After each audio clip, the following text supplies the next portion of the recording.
Gimana jadinya kalau air laut di dunia ini dikuras sampai habis? Aduh, nguras WC aja capek, ini malah nguras air laut. Kedengarannya sih emang mustahil, tapi ternyata ada wacana serius soal proyek ini. Jadi gini cuy, saat ini tuh ada ide besar buat mengekstraksi air laut dalam jumlah masif. Terus air laut tadi rencananya akan digunakan buat suplai air bersih, pertanian, bahkan sumber energi.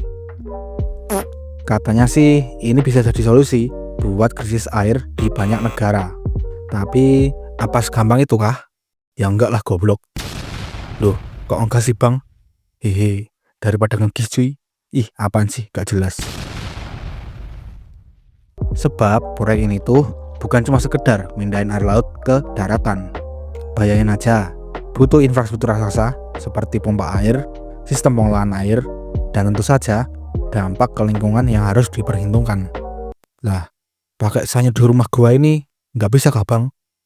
Aduh, males capek gua.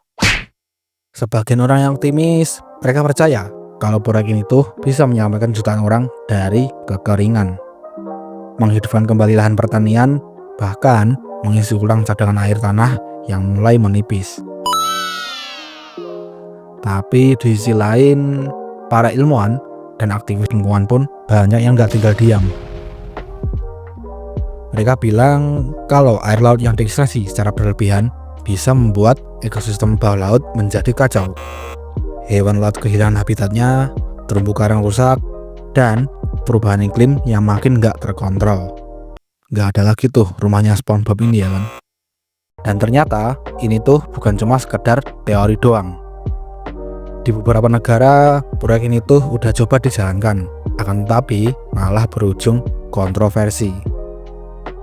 Ada yang protes karena dampak lingkungan yang ditimbulkan.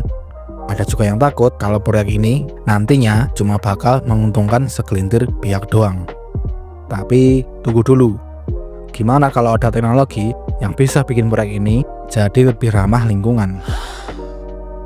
Baru-baru ini ilmuwan menemukan cara baru buat mengekstraksi air laut tanpa merusak ekosistem.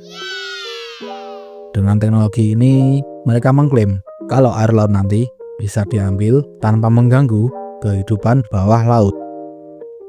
Nah, sekarang pertanyaannya, apakah teknologi ini cukup buat menjawab semua kekhawatiran tadi?